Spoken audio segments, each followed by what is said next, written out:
Le panthéon de l'univers. Dragon Ball. Le manga Dragon Ball Super a connu un grand succès en élargissant l'univers et en montrant comment il est organisé. Mais saviez-vous que Dragon Ball possède son propre panthéon? Découvrons-le. De manière populaire, un panthéon est l'ensemble des dieux d'une certaine mythologie. Par exemple, le panthéon grec est organisé par des mortels, des héros, des dieux et des titans, où chacun de ces types a un rôle à jouer dans cette histoire. Dragon Ball n'est pas quelque chose que nous pouvons appeler une mythologie, mais même ainsi, cet univers possède son propre panthéon. Le monde de Dragon Ball a ses propres royaumes, ses propres héros et aussi ses propres dieux. Aujourd'hui, nous allons montrer comment l'univers de Dragon Ball s'organise dans son propre panthéon et sa propre cosmologie. Mais pour cela, j'ai besoin de votre soutien pour aider le projet à grandir. Abonnez-vous également à la chaîne et activez la cloche pour ne manquer aucune nouveauté de notre contenu. Allons-y maintenant. Tout d'abord, je tiens à préciser que pour faciliter notre langage, je vais agir comme Goku Black et appeler tout ce qui n'est pas un dieu un humain. Cela vous aidera à mieux comprendre. Alors arrêtez de dire « Oh, les Saiyans ne sont pas des humains », parce qu'ils le sont. La signification philosophique de l'humain est différente de la signification biologique et tout. Ce qui s'applique philosophiquement à un Saiyan s'applique également aux êtres humains. Cela étant dit, commençons. Comme presque tout univers fictif, il y a un monde physique et un monde spirituel, et tous deux ont des âmes.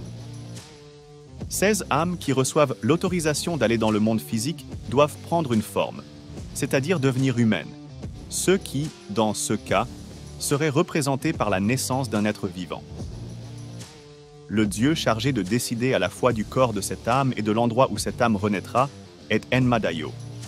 Il a la forme d'un démon géant et ne peut jamais quitter son temple. C'est également lui qui organise le monde spirituel, s'assurant que chaque âme aille à sa place méritée.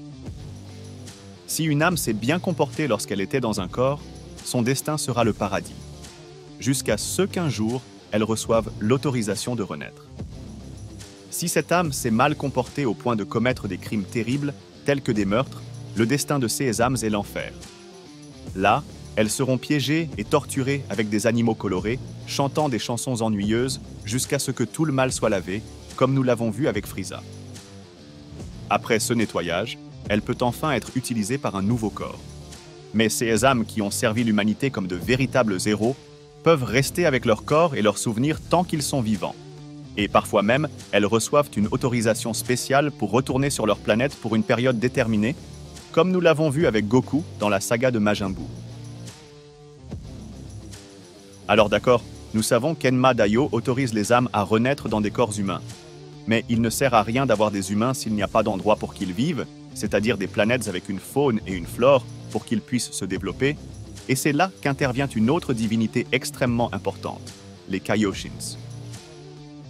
Hiérarchiquement, les Kaioshins sont au-dessus de tous les dieux dans un univers individuel. C'est lui qui fait les règles. C'est comme s'il plantait de petites graines dans l'espoir que l'humanité en récolte les fruits. Ce n'est pas étonnant que dans la saga de Majin Buu, Piccolo lui-même ait désigné le Kaioshin comme le dieu suprême de l'univers. Et cela montre que la divinité n'est pas nécessairement une question de pouvoir, mais plutôt une question de poste. Chaque dieu a son poste. Et c'est pourquoi le macrocosme fonctionne, chacun jouant son rôle. Souvent, ces civilisations prospèrent tellement qu'elles finissent par donner naissance à leur propre dieu, c'est-à-dire un mortel qui atteint le statut de divinité, dans ce cas, les Kami-sama. Ce sont les dieux qui sont en bas de la hiérarchie divine. Ce sont essentiellement ceux qui peuvent se déplacer entre l'univers physique et l'univers spirituel. Toutes les civilisations ne peuvent pas élever un humain au statut de dieu, mais certainement celles qui le peuvent reçoivent une attention particulière du Panthéon. Le rôle d'un Kami-sama est précisément d'agir comme un dieu, en offrant des solutions aux crises à l'échelle mondiale, et c'est pourquoi certains d'entre eux ont des pouvoirs étendus, non pas nécessairement de destruction, mais le pouvoir de provoquer un grand changement. Le Kami de la Terre, par exemple, a le pouvoir de créer les Dragon Balls, et en y réfléchissant bien, les Dragon Balls peuvent parfaitement servir à mettre fin à de longues périodes de sécheresse, ou à des inondations torrentielles, ou à arrêter des tremblements de terre, voire à ressusciter un grand nombre de personnes. Mais pour cela, un humain doit monter la tour de Karin pour montrer sa valeur. Ce qui est arrivé avec Goku dans Dragon Ball classique, et rappelons que Goku a été invité à devenir le nouveau dieu de la Terre après avoir entraîné avec Kami. En le rapprochant un peu de notre réalité, c'est comme si Kami était Jésus, le Kaioshin était le dieu chrétien, et Maître Karin était le pape. Alors d'accord, nous savons déjà que les Kaioshin assistent les civilisations pour qu'elles prospèrent, et que certaines prospèrent tellement que certains mortels atteignent le statut divin. Mais alors que se passe-t-il avec ces civilisations qui ne prospèrent pas? Eh bien, dans ce cas, ces civilisations reçoivent une visite pas très agréable des éboueurs du Panthéon, également connus sous le nom de dieux de la destruction. Ce n'est pas exagéré d'appeler les dieux de la destruction des éboueurs, car leur rôle est précisément de faire place aux nouveaux, même s'il faut pour cela exterminer des civilisations entières. Le rôle d'un dieu de la destruction est exactement celui-là. Et cela a été clair dans le manga Dragon Ball Super, où Bill cessait d'enseigner à Vegeta qu'il doit accepter la destruction comme un fait primordial, et non comme quelque chose de mauvais à arrêter. Le pouvoir d'un dieu de la destruction est si colossal que leur arme principale, le Hakai, efface absolument tout de l'existence. C'est-à-dire que si une âme est effacée par le Hakai, c'est parce que le dieu de la destruction reconnaît que cette âme est nocive même pour le plan spirituel. C'est comme s'il disait que même l'enfer ne veut pas de ce type-là.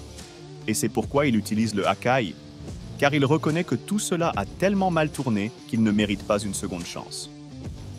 Bien sûr, en termes de pouvoir, les dieux de la destruction sont beaucoup plus puissants que les Kaioshins, mais en termes hiérarchiques, il n'y a aucune différence entre eux.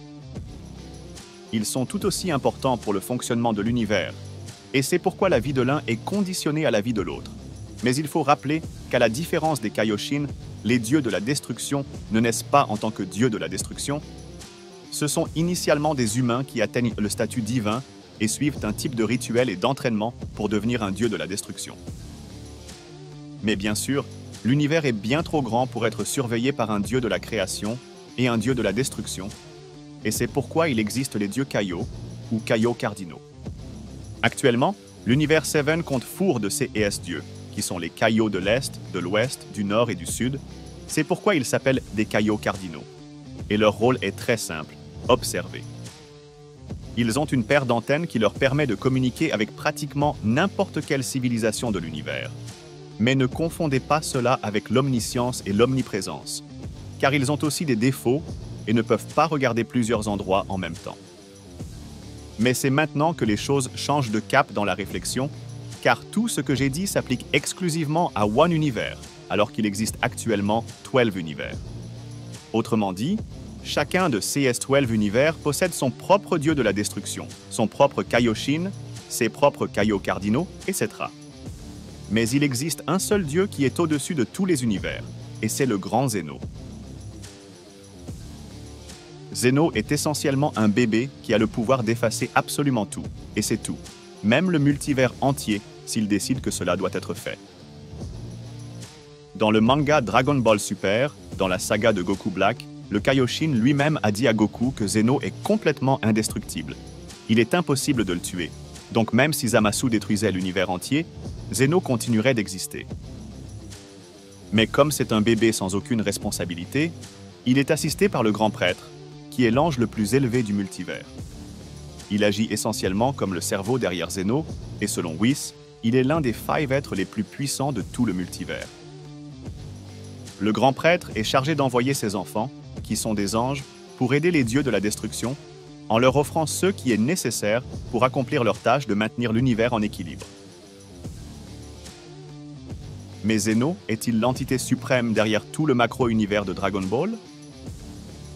Eh bien, selon Zuno-sama, non. Selon Zuno, les Super Dragon Ball ont été créés par un dieu dragon appelé Zalama, et en y réfléchissant, le pouvoir du Super Shenlong était la seule chose capable d'annuler quelque chose que Zeno avait fait. Et curieusement, à la fin du tournoi du pouvoir, lorsque le Super Shenlong apparaît, même Zeno s'est levé, comme s'il reconnaissait lui-même qu'il devait se lever pour montrer du respect à cette entité créée par le dieu Zalama. Personne ne sait exactement qui est le dieu Zalama, mais certaines théories disent que c'est en fait le premier Namekusei-jin, parce que tous les Namekusei-jin qui ont le pouvoir de créer des Dragon Balls font partie d'une lignée appelée Famille du Dragon. Et Zalama a été appelé Dieu Dragon par Zuno. Donc il est possible que tous les dieux aient été créés par Zalama lui-même après avoir réalisé son premier souhait au Super Shenlong, peut-être parce qu'il reconnaissait qu'un macro-univers avec une seule espèce serait condamné à l'extinction, et c'est pourquoi il a créé ce panthéon et a rendu possible l'existence de univers différents avec différents dieux et cultures.